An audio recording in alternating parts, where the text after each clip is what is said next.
Merhaba arkadaşlar. Bugün bu sevimli broşları yapacağız. Papağan broşu. Yapımı çok kolay. Gerekli olan malzemeler öğren bayanı bu şekilde bir ipini kullandım.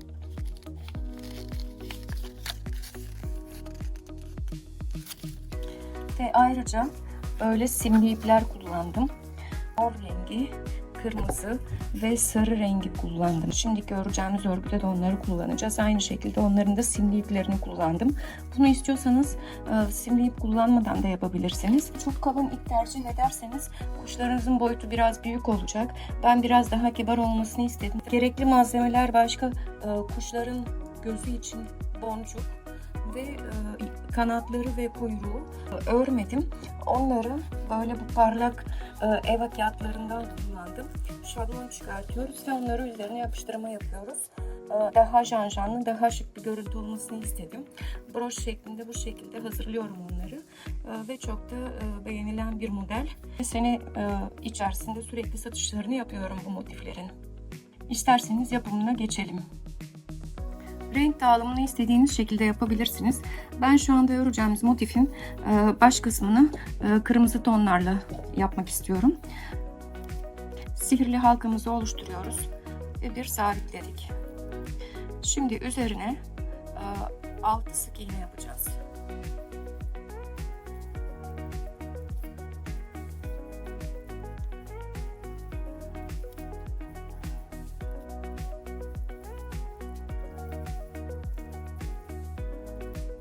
Sabitledik sihirli halkamızı ve ikinci sıraya geçiyoruz.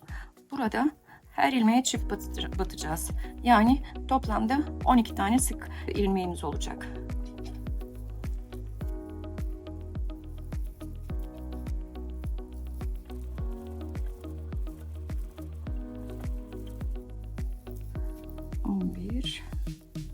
Ve 12. ilmeğimizi yaptık.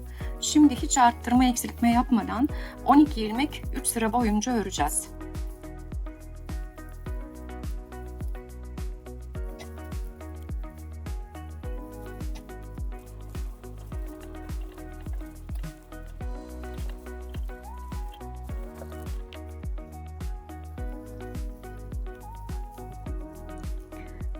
Üçüncü sıramı 12 ilmek olarak ördüm. Yani örgümüzün 5. sırasını tamamlamış oldum. Şimdi burada ip değiştireceğiz. İpi kesiyoruz. Ve diğer rengimize geçiyoruz. Ben burada sarı renkle devam etmek istiyorum. İpimi bağladım. Ve şu anda örgümüzün 6. sırasını yapacağız. Sadece şu ipleri içine doldurmak istiyorum. Şimdi yapacağımız 6. sıra.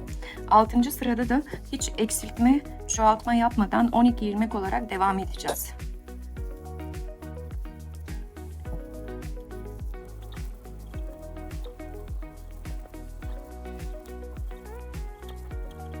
Şimdi yapmamız gereken bir arttıracağız, bir normal öreceğiz. İlk ilmeğimi arttırma yaptım. Yani deliğe çift batıyoruz. İkincide tek batıyoruz. Yine çift batıyoruz. Diğerine tek batıyoruz. Böylece sıra sonunda 18 ilmeğimiz olması gerekiyor.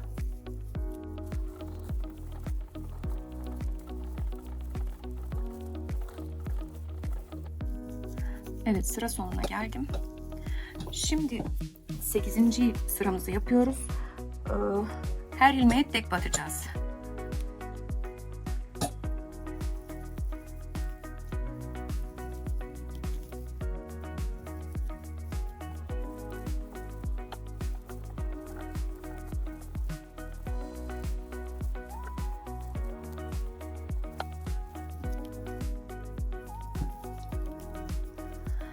Evet, sıra sonumuza geldik.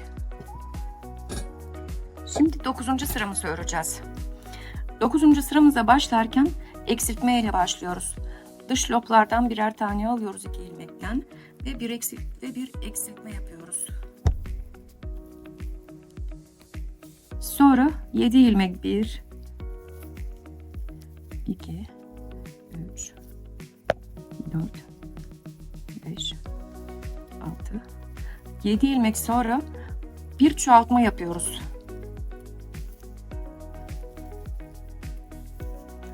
Sonra sıra sonuna doğru devam ediyoruz yine. 4. ilmeğimiz, 5. ilmeğimiz, 6. ilmeğimiz, 7. ilmeğimize, 6. ilmeğimizde pardon. 6. ilmeğimize geldiğimizde burada tekrar bir eksiltme yapıyoruz. Yani sıra başında ve sıra sonunda birer eksiltme yapıyoruz. Şimdi diğer sıramıza devam ediyoruz. Burada yine eksiltme ile başlıyoruz diğer sıramızı.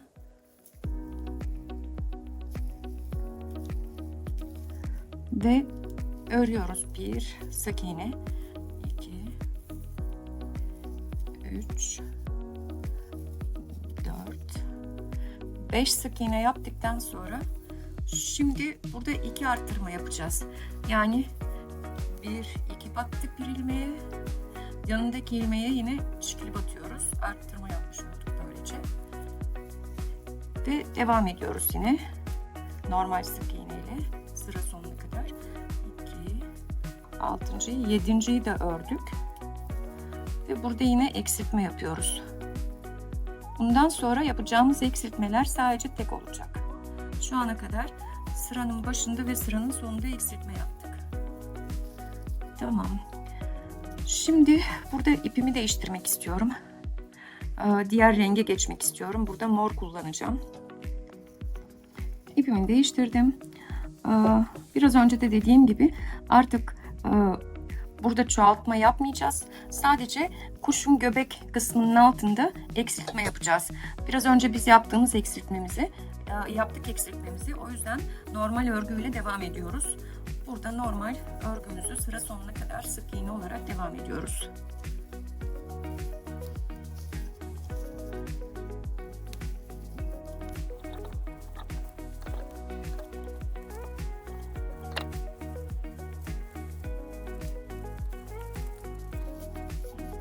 Sıra sonuna geldik. Sıra sonunda eksiltmemizi yapıyoruz. Ve normal örgümüze devam ediyoruz diğer sıraya. Bunu sıramızda 6 ilmek kalana kadar bu şekilde devam edeceğiz. Normal örüyoruz. Buraya geldiğimizde eksiltme yapıyoruz. Böylece kuşumuzun şu kısmını tamamlamış olacağız. Dediğim gibi normal örüyoruz. Sadece bu kuşun göbek kısmında bir eksiltme yapıyoruz.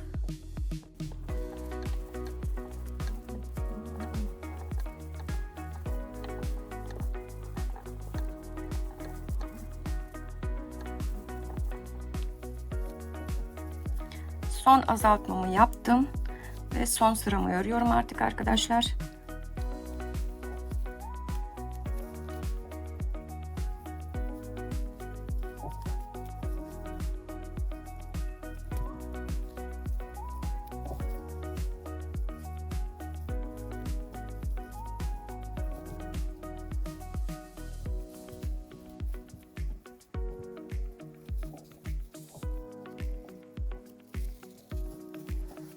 Kuşumuzun gövdesi şekillendi.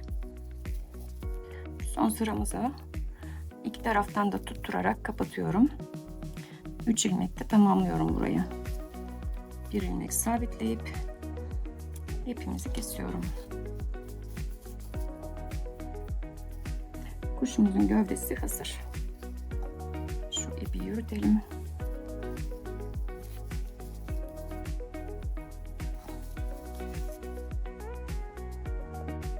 Daha önce de söylediğim gibi bu parlak evalardan almıştım daha önce. Kuyruklarını ve gaga kısmını bunlarla yapıyorum. Nasıl yapıyoruz onu? Böyle kırmızıdan küçük üçgen parçalar kestim. Hatta biraz daha küçük yapabiliriz. Daha kibar durması için.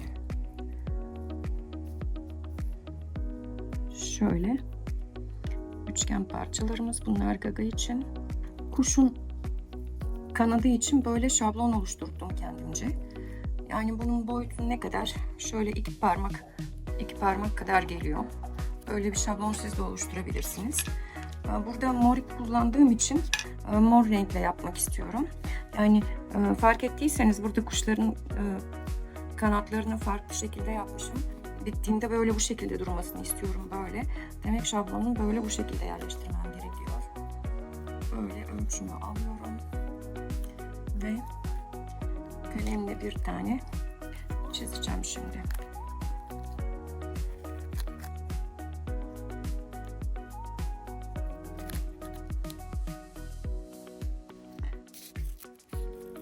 Kanadımızı şekillendirdik. Evet, tam durmasını istediğim gibi yaptık. Birazcık şöyle kenarlarını da alalım. İsterseniz bu kenarlarını hafif çakmakla geçebilirsiniz. Ve kuyruğunu keselim parçalar. Kırmızıdan daha önce böyle kesmiştim, parçalarım var hazırda. Ve yine mor renkten şöyle ince bir şerit kesiyorum.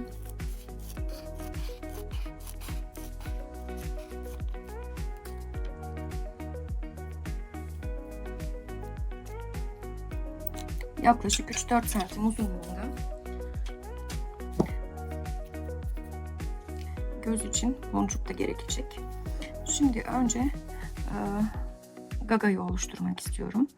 Hafif silikon sıkıp yapıştırıyorum. Kuşumuzun gözünü, bunu isterseniz dikebilirsiniz. Ben şimdi dikmeyle uğraşmak istemediğim için sıcak silikonla yapıştırmayı tercih ediyorum. Kuyruk kısmını yapacağız şimdi. Kuyruk parçalarımız da burada. Şuraya koyuyoruz silikonumuzu ve iki tarafa mor renkten ortaya kırmızı şekilde yapıştırıyoruz bunu.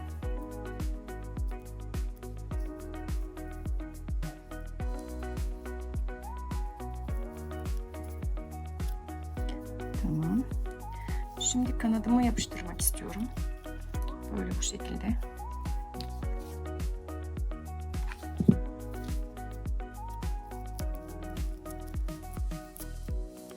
Kanadımı da yapıştırdım.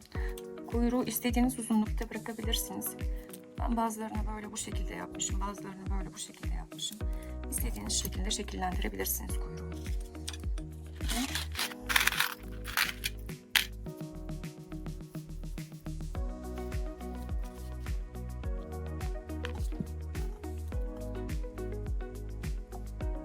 İğnemizi de yapıştırdık. Ve papağanımız hazır.